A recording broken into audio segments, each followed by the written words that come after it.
Thank you all for joining. My name is Matt Viner. I am the investment manager of emerging markets entrepreneurs at VC here in Myanmar, and also a director of the Myanmar Private Equity Venture Capital Association. And so thanks for joining. For those of you who have done this before, thanks and welcome back. And for those who it's the first time, then the same. Thank you very much for joining. So today we're going to run through, in fact, let me see if I can bring up agenda for you just briefly.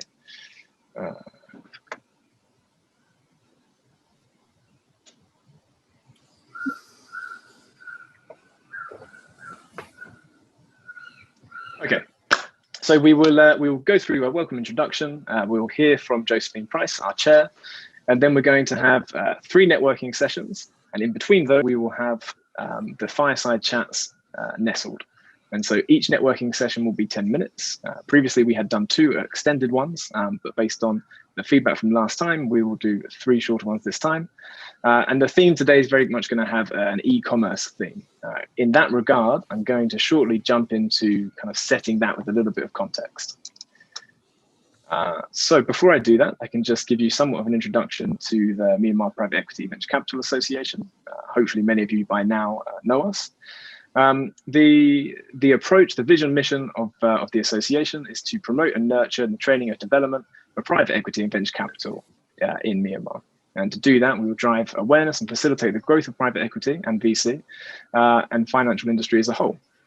Essentially, we have 3 key tasks. And so those are ones like today, community building events organization, where we bring like-minded individuals together with the hope that that creates value. Training, improving the general capacity in the market, both of SMEs looking for finance and also investors like us making those deals. And of course, working closely with government around regulation to foster and improve the regulatory environment for Myanmar. Some highlights of what we have done so far. We've gone through 6 trainings, 7 networking events, 11 webinars. I do believe today's 12. And soon we'll have our first AGM. We'll share with you all the outcomes from that. And we have an event coming up co-hosted by Pandya, looking at the experiences and opportunities for VCs, angels, and corporate investors in Myanmar. And I think that all of this becomes more and more interesting the more the market changes, which at the moment is clearly going through many changes. In terms of membership, we have, I think, 3 key types of members. So full members, which currently represents 14, so the vast majority of all the formal investors here in Myanmar. And so formal investors being somebody who has a fund and has made a deal. We also have affiliate members, a similar number. Those people around the investment space who participate in and contribute to it. As well as associate members, and so including the ecosystem enablers that may not be funds themselves. And so we'd welcome you to ask questions and find out more about membership. We can share more after the call as well. I should just say finally that included in the membership is around $2,500 of discounts, including access to trainings and more. Okay, so without further ado, I'm just going to dive in very quickly and run through a few fairly rough slides that I've prepared. With the intention to set the agenda for the day. So let me see if I can share this now.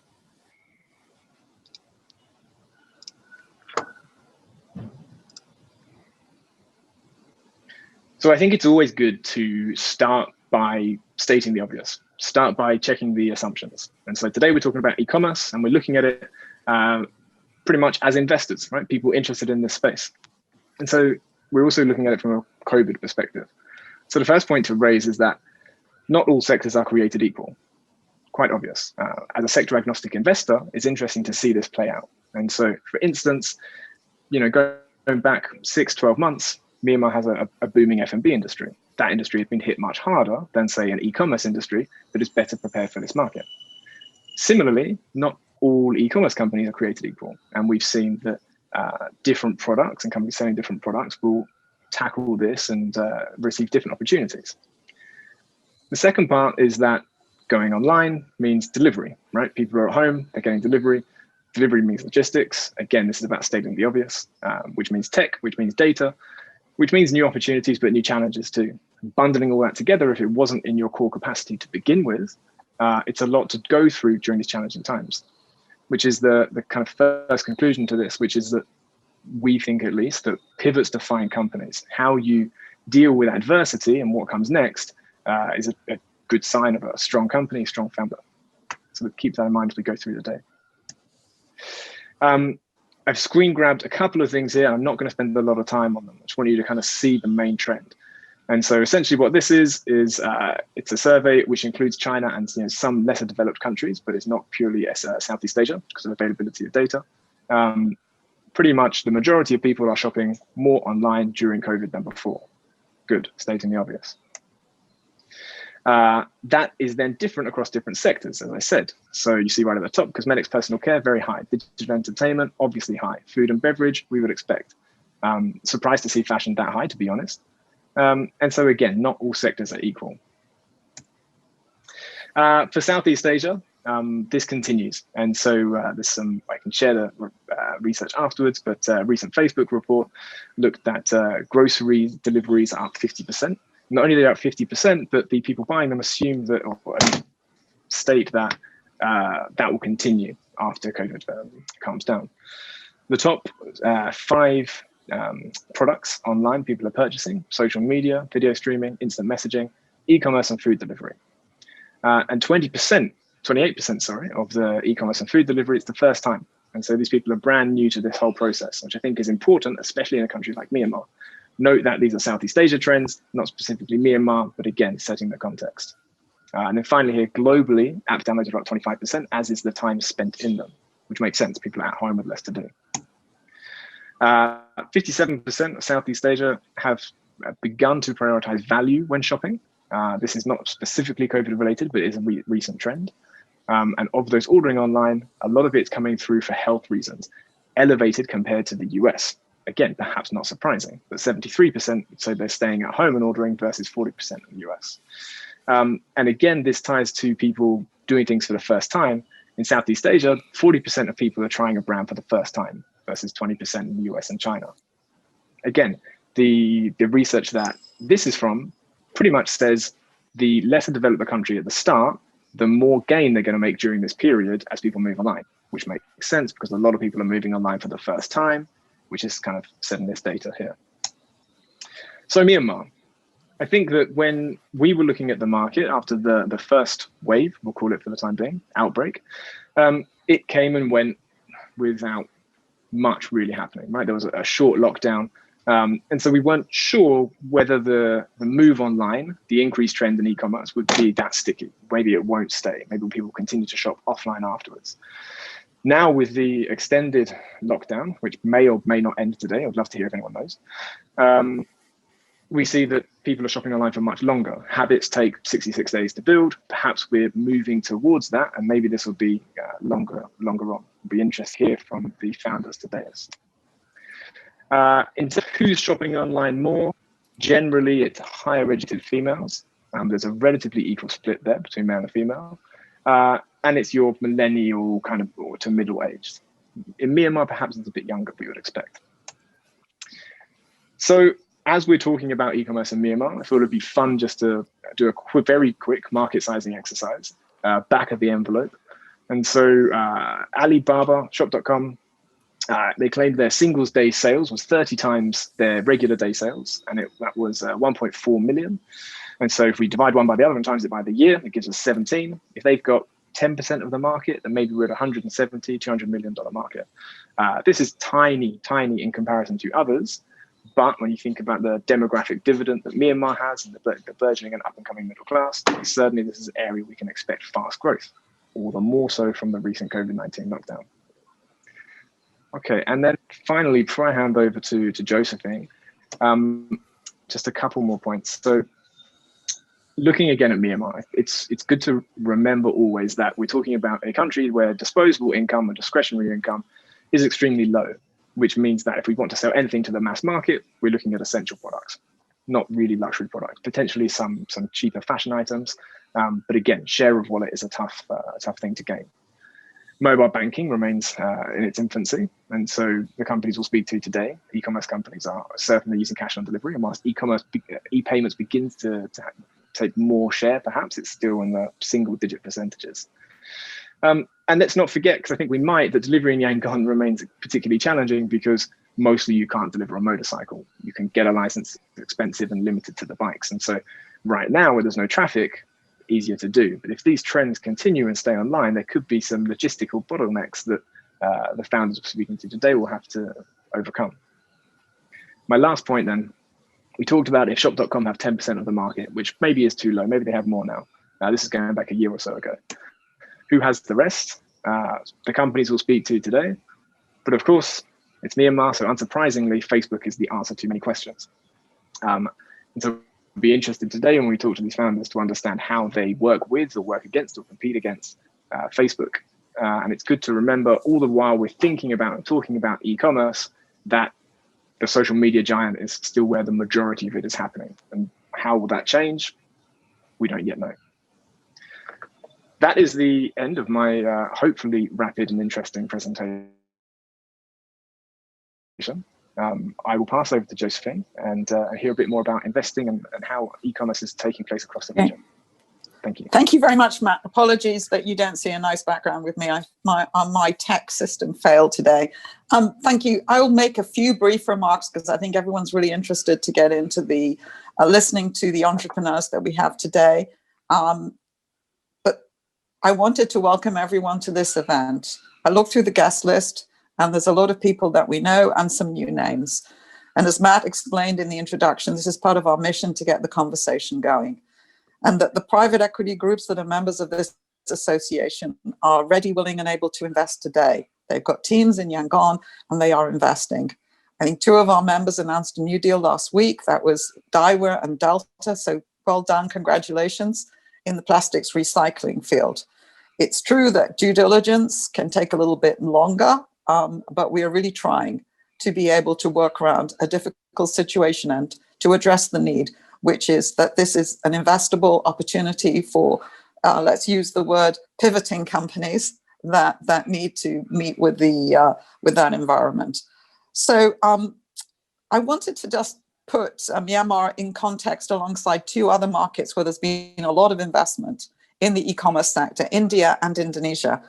India and Indonesia, because they're both sizable markets, they are similar in terms of spending power, similar in terms of geographical problems, for distribution, for banking, for many other things, and to look at what's happened in investment in e-commerce in Indonesia in 2020. In India, we have seen Facebook enter the market. So Facebook has done a joint venture with the Reliance Group, which has a e-commerce platform called Jio. They haven't announced quite what they're doing yet. They've announced the partnership, but teaming up WhatsApp, teaming up the Reliance and teaming up Facebook does show you what the big groups can see the issues, because it would seem that they've got the necessary building blocks to solve payment, distribution, and the last mile through working with the mom and pop shops. So that's a really interesting one. And if Facebook comes into Myanmar, maybe they will do something like that. In Indonesia, we've seen the largest e-commerce deal this year when Temasek was part of a group investing $500 million in Tokopedia. So Indonesia has managed to launch some really big domestic groups like Tokopedia. And going back to India, we've seen Walmart coming in to to invest in Flipkart, which is a more traditional e-commerce platform.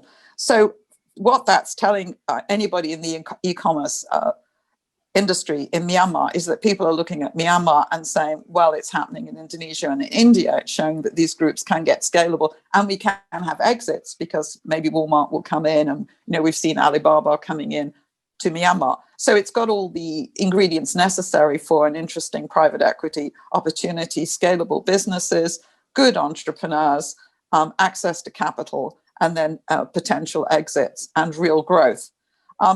So with that in mind, thank you very much to rgo47 and to Mamalay for coming in today to talk about this. And I will now stop talking and pass back to Matt for the first session.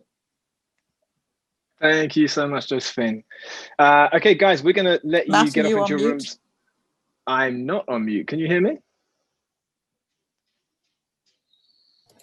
Yes. Okay. as I was saying, we'll let you get to your rooms very shortly for the first networking session. Quickly, before we do that, let me just run through the rules. Everything's always more fun with rules. Please do put your cameras on. Good for people to see the face and person they're speaking to. If you run into technical issues during the session, please message the facilitators and they will help you get in via Zoom.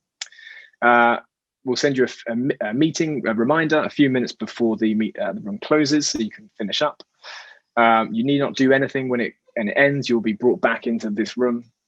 It won't be recorded. Only this room is being recorded. And a quick note on how we match. I should just mention it's a completely random process. We make sure not to match people within the same organization and people who have not matched before. And we put a preference towards in the model to matching non-members to members.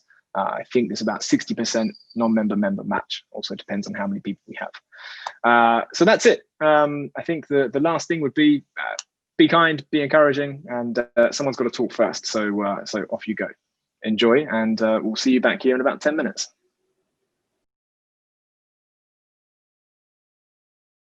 Great. So welcome back, everyone. I hope it was productive and interesting. And if it wasn't, don't worry, you have two more. But more to the point, we will now continue with our first interview, or fireside chat, I should say, for the day. I will run through the questions and then we'll kind of go through and discuss. Do feel free to leave questions in the chat box. However, we may not get round to it, and so in which case we can follow up. Okay, and so the first session, I do believe, is with Jerome Sterckx, the CFO of rgo47. Jerome, are you there? Yes, hi Matt, I'm here. Hello, sir. How are you? Very well, and you? Very well, thank you. Thank you very much for joining us. I'm excited to do this. This is the first line, at least, fireside chat of the association. So honoured to have you here. Thank you very much. Jerome, I wanted to start by oftentimes the host would give the introduction, but I kind of find that they might not get it quite right. So I'm actually going to hand over to you to do that. So maybe you could just give us just a minute or so on, for those who might not know, who or what rgo47 is and the kind of key markets you're operating in here. Great, sure, yeah. Well, thanks for having me at this conference. Maybe just a quick note for everyone. So I've joined RGO about a month and a half ago. So still have a lot to learn here, and I'm not 100% familiar with everything at the company, but I'll do my best today. So for RGO, for those who are not too familiar with the company, we started operating in 2013, so it was a while back. But for the little story, so RGO is actually a company that was selling jerseys and kind of sports outfits for the Myanmar SCA Games, the Olympics team. So that's how the company started. And after that, the founders, her name is Win, she realized that she could sell memorabilia and jerseys of the athletes, but she could also expand into fashion. And like many entrepreneurs in Myanmar, our first contact with the internet was Facebook. So just like many people, she started a Facebook page where you could buy, so first all those kind of athlete jerseys, but also then general fashion. And so the company grew from there. But she also realized that it was a little bit too DIY. And if she really wanted to go big and grow, she needed to have something maybe a little bit more serious than just a Facebook page. So that was in 2017, she decided to kind of take the jump, and RGO hired some developers. We had a Android app, iPhone app, websites. And I think very importantly, we started inviting third-party sellers onto a platform. And very quickly, the company also decided to expand not only just in fashion, which was really sort of the bread and butter of the business because of sort of family background in that sector. But the company decided to expand into, cosmetics, because you can think that women are coming to buy fashion, they might be quite likely to buy cosmetics at the same time. And then we're expanding into pretty much all the different categories. And I mentioned women specifically because they're definitely a bigger share of our business today. What we did so that was 2017, 2018, the company decided to go really full in and invest in its own delivery network. And so today we cover about 250 cities. We're able to ship across the country within just a few days. And so all of this was starting in 2018. And then we sort of switched gear in 19, where we had a first investment from Daiwa. And that was a big change for us, because obviously having a little bit more firepower allowed us to grow much, much faster. And so today we're just, we're an e-commerce company offering goods across most of the main categories. And we have a delivery arm that allows us to deliver across the country. So yeah, that's who we are. Thank you so much. A few things to unpack there, I guess. So I think one of them is, as we kind of talked about before, you mentioned that this business started on Facebook and then made the transition away from Facebook. You mentioned online, you mentioned an app. How did you go about, or how did rgo47 founders go about that transition? And then how much is Facebook a kind of key channel for sales now, or are sales really moved onto your own channels? So I guess the move that RGO did from just having a Facebook page to having its own platform was realizing that, if you had a few people behind a Facebook page answering on Messenger and just kind of doing everything manually, it was just really hard to grow to a bigger scale and to scale that up.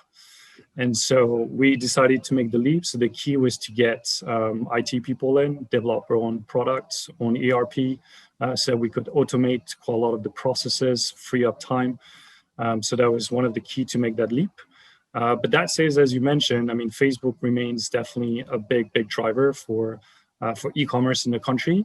And so for us, the approach has been to continue to use Facebook as a tool to attract our customers. So we have a main RGO page with a few millions subscribers, followers.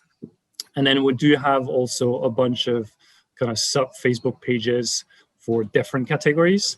And so we post every day on this social network, advertising products, deals, coupons, just opportunities for shopping for our customers. But what we do is that those customers are then redirected to a website. So if you click on an ad from us, then there's a link that takes us to a website. And this is a big part of our traffic. And today, I think we have about 80% of our traffic go through our websites. And a big chunk of that is coming from Facebook. So that's how we're using the popularity of Facebook. Got it. Okay, thank you. And you mentioned most of your consumers, most of your customers are women. And you mentioned a couple of product types. So you said about starting with fashion, moving to cosmetics. I think something we're all interested in is to learn about how the last 6 months or so have changed the products you're providing, changed the basket sizes or the basket composition that people are buying. Are you seeing a move away from more luxury items to more kind of staple items? Have people been ordering more frequently, less frequently? How has the consumer behavior changed from your position? Well, so you've done your homework properly, Matt, and what you've showed in the little presentation at the beginning is pretty accurate. So there's definitely a bit of a switch where people are buying less fashion, buying more dry food items or COVID-related products. But also what we've seen is we've seen more people buying just like personal care and also anything related to home and kitchen. And I guess the very simple explanation here is people spending more time at home. They want to maybe have better cooking equipment, a more comfortable sofa. So they're willing to spend a bit more money into making their lives comfortable while they're home. That said, I think fashion has been interesting because we've definitely seen a drop in orders. Let's say following with the first lockdown, so in April, May. So we've seen a fairly significant drop there. But where I was quite surprised to see is that the demand went pretty much right back up to where it was within about a month. So that was quite interesting for us to see that. And that's especially back in May, right? After the April. Okay, got it. Yeah, Sorry, exactly. And that was quite interesting for us because fashion has been sort of the bread and butter of RGO, and we've seen across the sector in other countries quite a few fashion startups failing, but that's because they're just mono product. They only sell fashion. So if this goes away, then they have nothing left. But we had all the things, so we're able to carry on. And then demand for fashion items actually just went back up pretty quickly. So that was quite good. In terms of, let's say, basket size, there's a bit of a mixed bag here. We've definitely seen an uptick in basket size, but it is also a bit challenging because I think, like most of our peers in Myanmar, we've been struggling with suppliers. Like any other businesses in Myanmar, they're not deemed as essential by the government. They had to close at very, very short notice. So meaning that we had a lot of orders. We've seen a pretty massive surge in order through the websites, but it was just difficult to fulfill those orders because suppliers just not picking up the phone, not replying to emails, shops are closed, or they were only opening a couple of hours a week. So this has been a big challenge. And while you had people buying multiple things to try to get everything shipped at the same time to them, we had to tell them, well, actually, we can only give you, half of the items that you want because these suppliers are closed and we just simply cannot provide you with what you want. But I think it's interesting because it shows a willingness for people to spend online and spend more. And I think in a country where people are still new to e-commerce, there's still a bit of and it's quite different from going to a shop where you can touch and get the item right away. People have to trust that RGO and any other online platform will fulfill the order and give them what they're paying for. And the fact that people are willing to do that has been interesting, and I think very encouraging for the future. Got it. Okay. You mentioned, in the first lockdown, fashion kind of went right down. I imagine it's gone down again during this one. The desire to buy clothes when you're not leaving the house tends to diminish. I myself am not actually wearing any pants. It's just a joke. How did the company deal with that at the time, right? Because as a company that has been, kind of bread and butter based on that as a foundation, what happened then, right? You see that the demand of your key product kind of falls out. So how did you, what pivots did you make? How did you deal with that at the time? And then how did those pivots kind of transition when you saw your demand come back?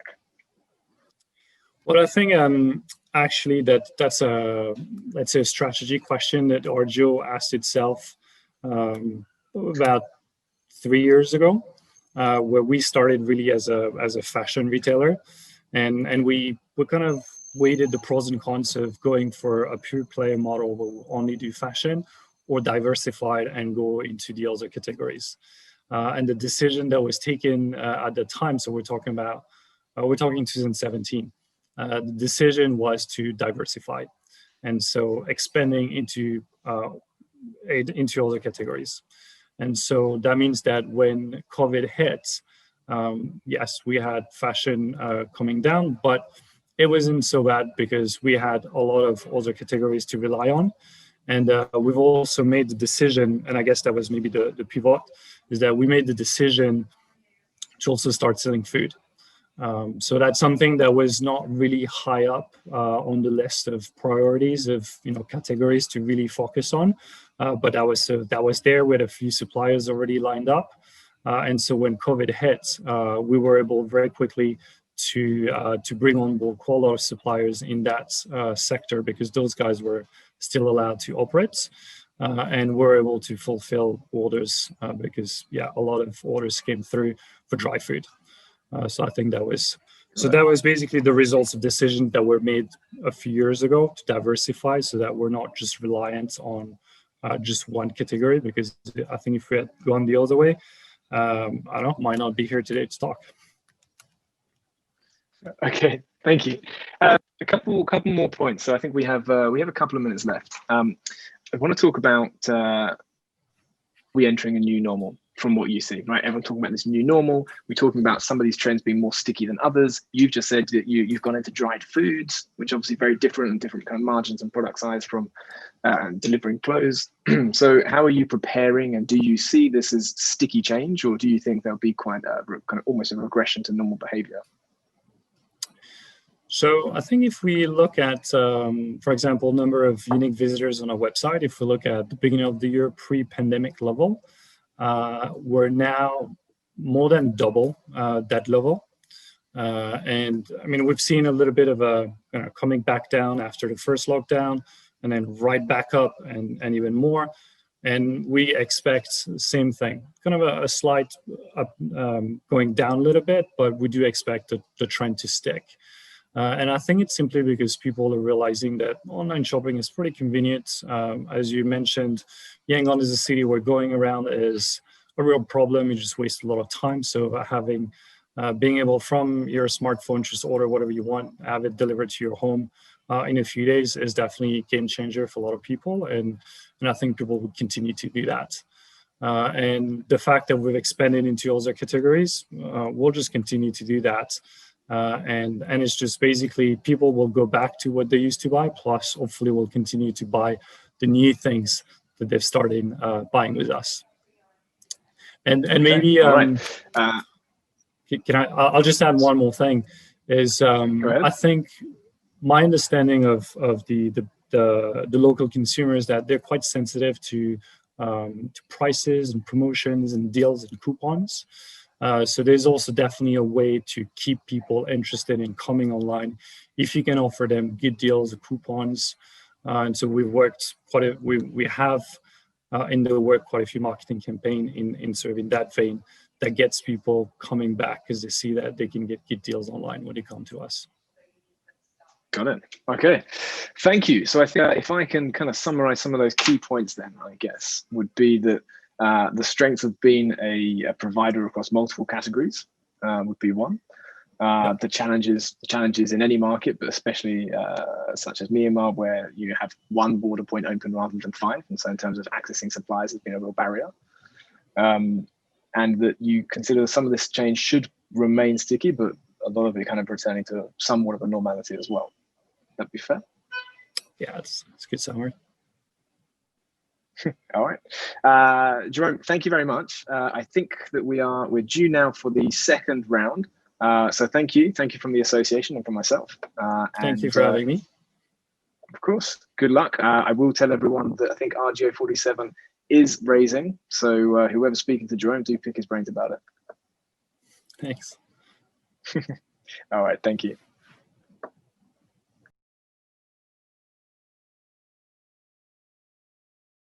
Without further ado, I believe people are back now, looks like it. So I hope that you enjoyed the second session. There's one more remaining. Before we get to that, we are going to have our next fireside chat. This time I'm joined by Solim Nyat, the CEO and co-founder of Kyarlay. Solim Nyat, are you with us? Yes. There he is. Great. How are your chats going? Yeah, it's great. Yeah, it's really useful. It's great. Yeah. Excellent. You have to say that. Okay, so without further ado, why don't we do the same thing? If you can just give a brief introduction to Kyarlay and what you do. Yeah, sure. Yeah. First, thanks a lot for inviting me today for the chat and the event. It's really great. Yeah, thank you. I'm the founder of Kyarlay. So Kyarlay is an omni-channel moms and baby product company. So we mainly focus on selling products from pregnancy to baby up to 3 years old. There are a few differences with us and other e-commerce player. One of the main difference is we use the omni-channel approach, meaning we also use the physical shops to bring the offline customer from the offline to our digital platforms.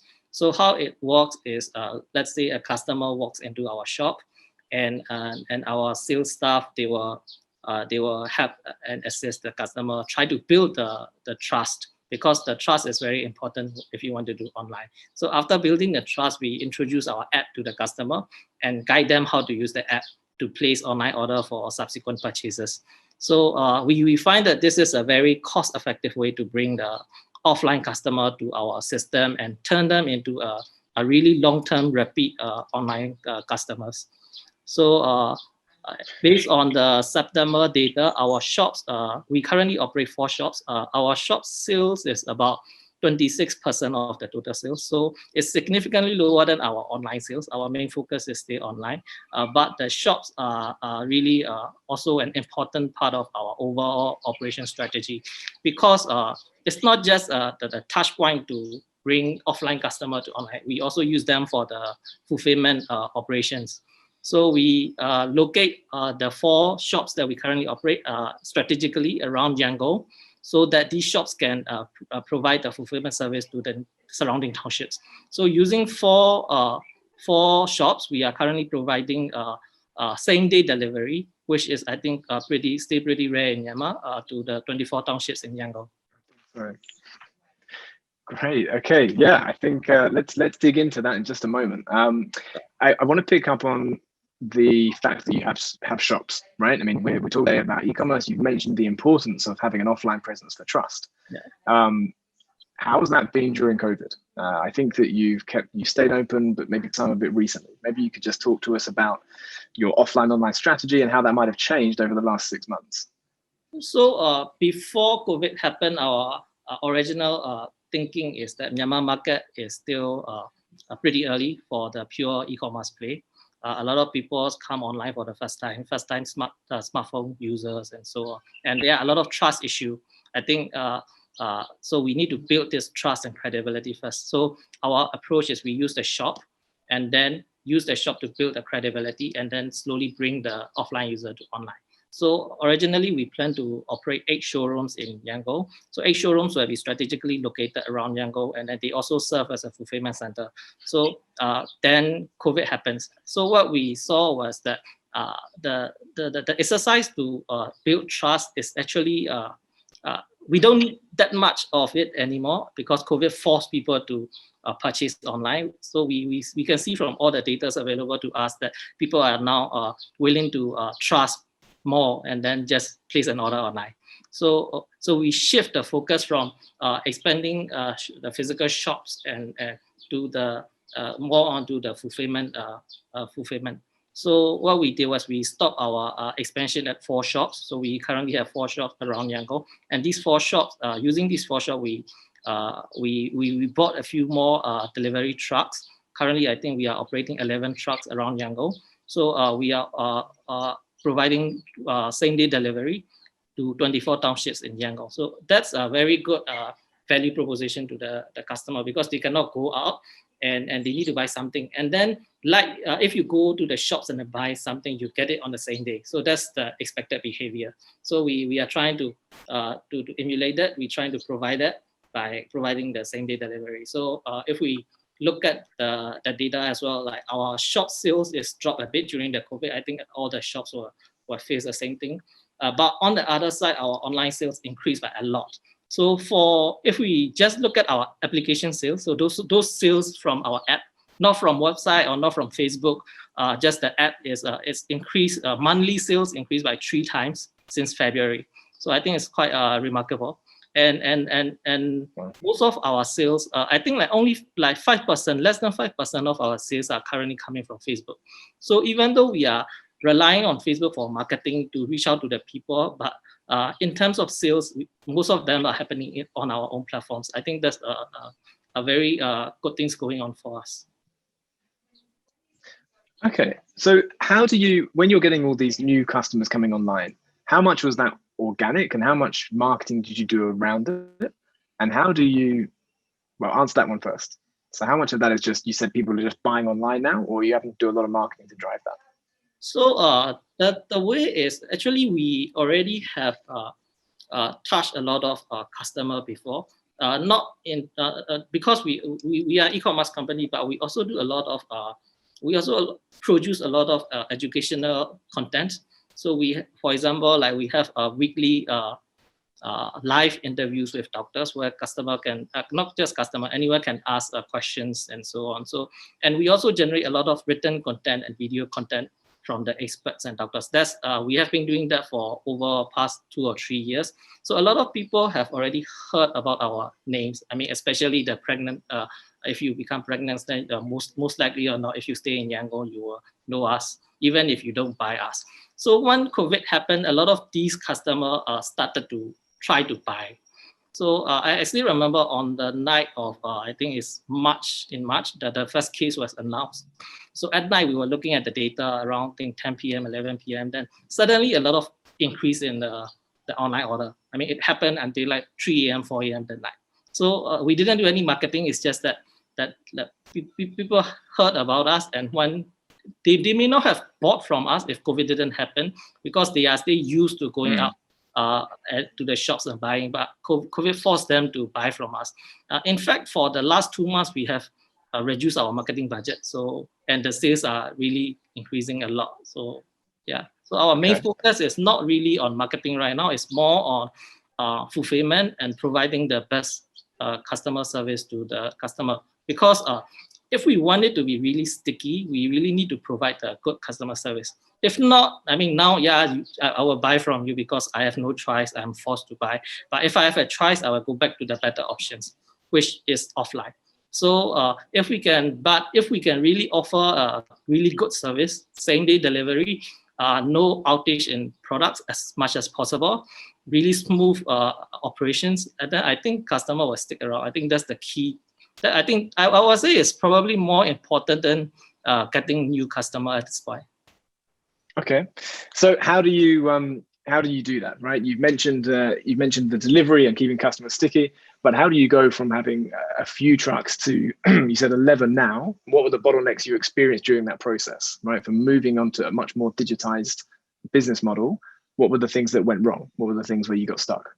So what we did was like in the first wave in March and early April, actually the wave is quite small. So, but there's an increase in order, and then for a period of I think 3 or 4 days, we couldn't handle the order. So some of the order may take 3 days or 4 days to deliver.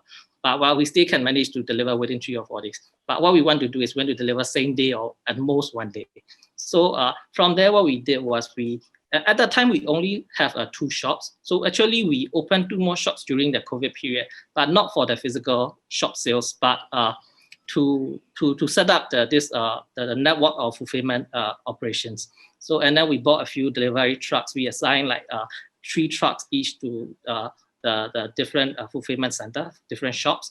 And then our system will route the orders. Our system will route the orders to appropriate shops for the fulfillment service, depending on which township the customer is placing an order from.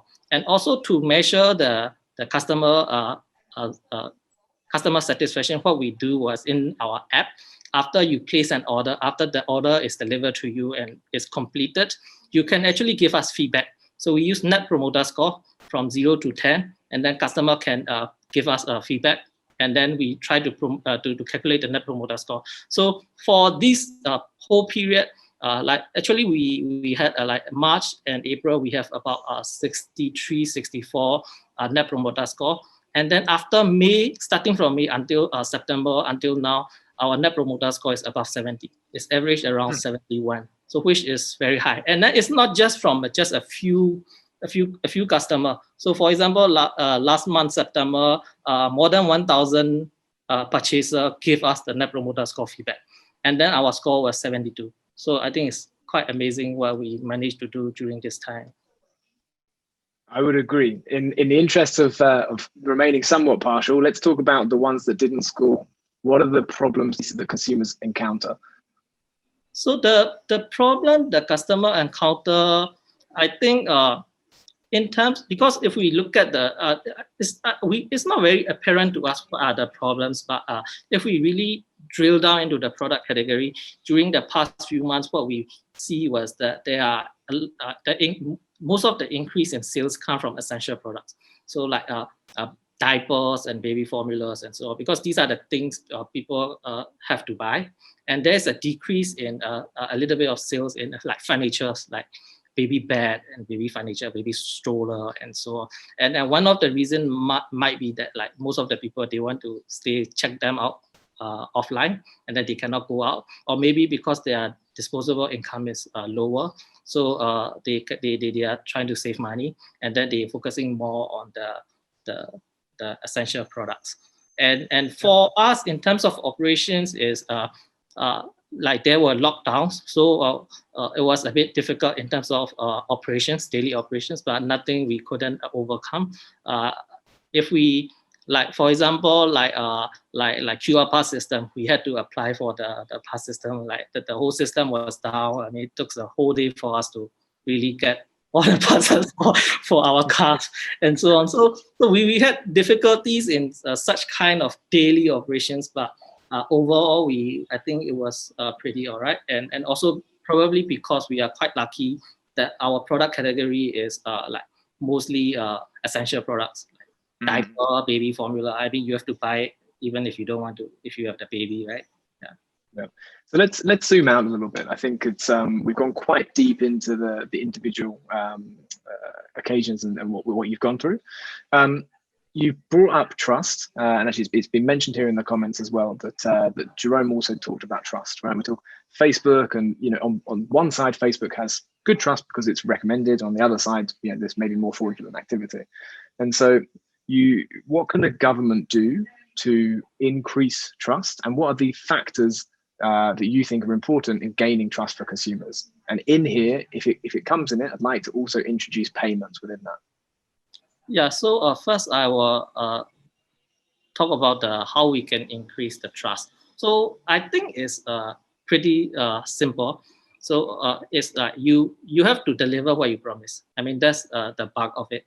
So if we are saying we are delivering same-day delivery, if we are saying we are delivering in 1 day, we have to do it. If we don't do it, then customer won't trust us. I mean, and also in terms of pricing, you have to be comparable to the outside. You cannot really charge a lot online. So if you charge a lot online, maybe for the first time you can earn more. But people will sooner or later find out, especially for essential products. So we have to make sure that our pricing is comparable to the outside, and we deliver what we promise. If we promise same-day delivery, 1 day delivery, we do it within same day and within 1 day. So I think that's the most important thing. So if we promise something and then we don't deliver it, I mean, naturally it will be very hard to build trust. In terms of government, actually I'm a bit skeptical about what government can do. As in, like, of course, government should provide the guideline for delivery, sensible guidelines, so that there is a precaution to prevent the spread of COVID-19. But other than that, like let's say like some of the area might be a little bit controversial. I mean, as in how to prevent how to build the trust for the online shops and so on. I think that's up to the individual shops, not for the government to really meddle it. Maybe if they impose some regulation, I mean, company like us, we won't be affected because we can easily follow it. But smaller shops operators, those who are selling on Facebook, or those who are not deceiving people, those who are doing the good work, I mean, trustworthy work, they may be affected by it. For example, like you have to have a website or app to sell online. I mean, that's kind of thing I don't personally support it, but I think it's a bit controversial thing to say. Okay. So more targeting the wrongdoers more than introducing regulation for all, perhaps, would be maybe challenging, but okay, good, thank you. Look, we've got just 1 minute left, and so perhaps you could just quickly ask you the same question that I asked to Jerome. Are we entering a new normal? How sticky is this online move going to be? And what is Kyarlay doing to prepare for that? What is your plan? So this one we don't. If we look at the regional or other more developed countries, like if we can look at the evolution of online shopping. So like there will be more online shopping eventually. And at one point when the customer service become really good, I mean acceptable level, become better than the offline shopping, naturally the online shopping will be sticky. There will still be offline shopping because people don't go to shop just to buy things. It's a social event. I might go to the shop with friends, with families, for weekend outings. So the offline shopping will still be there. But if our intention is just to buy things, not for the other purpose, then there will be a point where in the evolution where if we can provide the good customer service, then and online shoppings provide more value than the offline shoppings, then naturally people will stay with online shopping. So what COVID did was it didn't change anything. It's a natural evolution. What it did was it forced the customer to try out online. So as long as we can provide this good customer service, people will, and if the value we provide is really higher than the offline shoppings, people will stick with it. They will still go out after COVID for social events and so on, for social shoppings and so on. But the online shopping will be sticky if we can provide a good service. So that's what. Okay. Yeah. Okay, thank you. Kyarlay, thank you very much for joining us. Thank you for sharing so openly about what you've been doing. I tend to agree with that final point. I think that as you know, it's down to you as the provider to win and keep your customers. And if you have a windfall of customers now, then it's up to you to retain them. So thank you very much. We have one more session, and so I will pass over, or indeed I will ask Juliet to begin clicking and putting into rooms. So Kyarlay, thank you very much. Thank you so much. Yeah.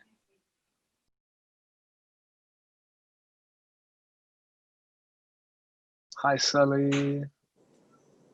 Hey, We're all back. Marianne. Josephine's waving. Everyone's back? Okay, great. I'm not going to sit here and name everyone then. Cool. Okay, so the third one is a charm, or magic number 3, or however the saying might go. I hope you enjoyed each of them, or if not each of them, I hope you enjoyed at least 2 out of 3. Thank you all very much for joining and for being with us this evening. I hope you found the fireside chats interesting. Special thank you to Jerome and to Kyarlay for sharing so openly. We're going to wrap up, but just quickly before we do that, 2 things. I wanted to give a special thank you to Kun and Juliet, who have been behind the scenes doing all of this. We don't use the automatic matching because then you would speak to the same people all the time, which means the guys have to be punching numbers all the while. Always a special thank you to Josephine as well, our chair. So let me just see if I can get this going. Gallery view. Okay, I'm going to take a couple of screenshots. So if you can all say MPE and VCA. MPE&VCA. MPE&VCA, please. 1, 2, 3. I should unmute you all. Who's standing up? I can just see your midriff, sir. Okay. Well, I found that funny anyway. Okay, great. Thank you all so much. We will be doing this again. I believe there will be a short survey afterwards. Please be honest and truthful, and let us know your feedback. We will be doing it again. We don't yet have a topic, so if you would like us to be discussing any particular issues, please do let us know. We are here to create an interesting environment. Thanks, Matt. All right. Thank you, Matt. Thank you so much, guys. Thank you. Have a good evening. Yeah, Bye, guys. Bye. Thank you, everyone. Bye-bye. Nice to meet Bye. you. Bye-bye. Bye. Bye. Bye-bye. Bye. Okay. Vicky, is that a background or is that actually where you are? That's what. Oh, it's dark outside, isn't it? Okay. That's what my husband sees when he goes out at 6 in the morning. While I'm staring at a pillow. Oh, that is so nice. Yeah. It's up in Kalor, I think Myanmar village or nearby. Yeah.